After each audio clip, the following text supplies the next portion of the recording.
اعوذ باللہ من الشیطان الرجیم بسم اللہ الرحمن الرحیم۔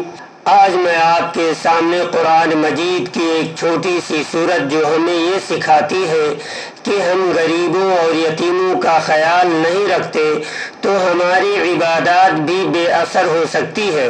جی ہاں، آج ہم بات کرنے والے ہیں سورۃ الماعون کے بارے میں، جس کا ایک ایک لفظ ہمارے روزمرہ کے رویے پر سوال اٹھاتا ہے۔ ویڈیو کو آخر تک ضرور دیکھیے گا۔ ہم قرآن کریم کے ایک بہت ہی اہم سورۃ الماعون کا شان نزول، ترجمہ اور اس کا عملی پیغام آسان الفاظ میں سمجھیں گے۔ اگر آپ چینل پر نئے ہیں تو سبسکرائب ضرور کریں۔ مفسرین کے مطابق اس سورت کے نزول کے دو بڑے پس منظر یعنی شان نزول بیان کیے گئے ہیں۔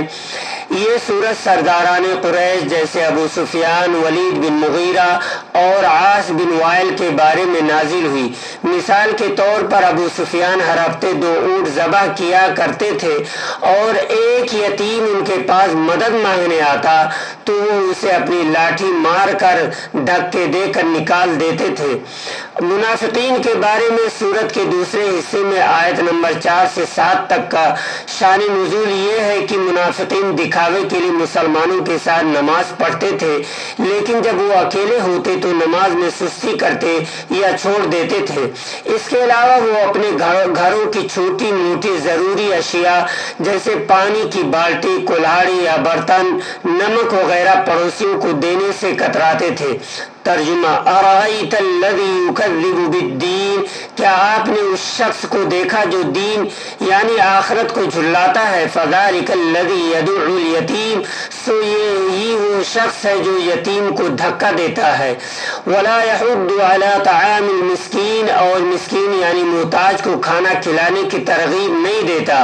فویل للمصلین، پس تباہی ہے ان نمازیوں کے لیے، الذین هم عن صلاتهم ساہون، جو اپنی نمازوں سے غافل ہے، الذین هم یراؤون، جو ریاکاری یعنی دکھلاوا کرتے ہیں، ویمنعون الماعون، اور چھوٹی چھوٹی عام استعمال کی چیزیں دوسروں کو دینے سے روکتے ہیں۔ فذلک الذی یدع الیتیم، یعنی یتیم کو دھکا دینا یعنی ڈھکیلنا، بھگانا۔ عرب کے جاہلی معاشرے میں کمزوروں، خاص طور پر یتیموں کے حقوق غصب کر لیے جاتے تھے۔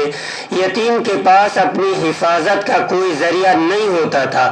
اللہ تبارک و تعالیٰ نے یتیم کی توہین کو دین کو جھٹلانے کی علامت قرار دیا، کیونکہ جو شخص خدا کے سامنے جواب دہ ہونے پر یقین رکھتا ہو وہ کبھی کمزور پر ہاتھ نہیں اٹھائے گا۔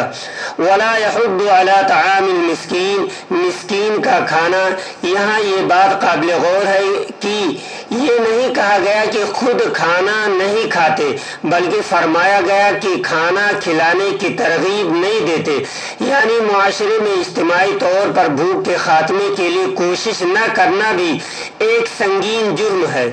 فویل للمصلین، اس سے مراد نماز کو محض ایک رسم سمجھ کر ادا کرنا ہے۔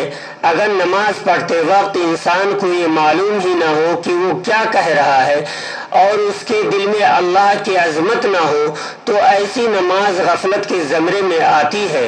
الذین هم یراؤون ویمنعون الماعون، ریاکاری یعنی نماز میں دکھلاوا اس لیے بھی خطرناک ہے کہ عبادت کا تعلق خالصتاً اللہ کی ذات سے ہوتا ہے۔ جو شخص لوگوں کی تعریف کے لیے نماز پڑھتا ہے وہ حقیقت میں اپنے دل میں شرک کا ایک پہلو پیدا کر رہا ہے۔ وَيَمْنَعُونَ الْمَاعُونَ، یہ سورت کے اختتام پر ایک بہت ہی اہم سماجی نکتہ ہے۔ انسان بعض اوقات بڑی رقوم تو صدقہ کر دیتا ہے، لیکن روزمرہ کی چھوٹی چھوٹی چیزوں میں بخل سے کام لیتا ہے۔ اگر کوئی شخص اپنے پڑوسی کو چھوٹی سی چیز جیسے پانی، نمک دینے سے بھی گریز کرے تو یہ اس کی انتہائی خود غرضی اور دل کی سختی کی دلیل ہے۔ موجودہ دور میں ہمارے لیے رہنمائی یہ ہے کہ یہ صورت ہمیں اپنے طرز عمل کا جائزہ لینے کی دعوت دیتی ہے۔ انسانی ہمدردی محض عبادت کافی نہیں، بلکہ معاشرے کے کمزور طبقوں، یتیموں اور مسکینوں کے ساتھ ہمدردی کا رویہ اپنانا بنیادی شرط ہے۔ ہماری عبادات میں خشوع و خضوع اور نیت کا صاف ہونا ضروری ہے۔ پڑوسیوں اور دوستوں کے ساتھ تعاون کا رویہ رکھنا اور چھوٹی چھوٹی چیزوں میں بخل سے بچنا ایک اچھے مسلمان کی پہچان ہے۔ اللہ تبارک و تعالی ہم تمام لوگوں کو اس پر عمل کرنے کی توفیق عطا فرمائے، آمین۔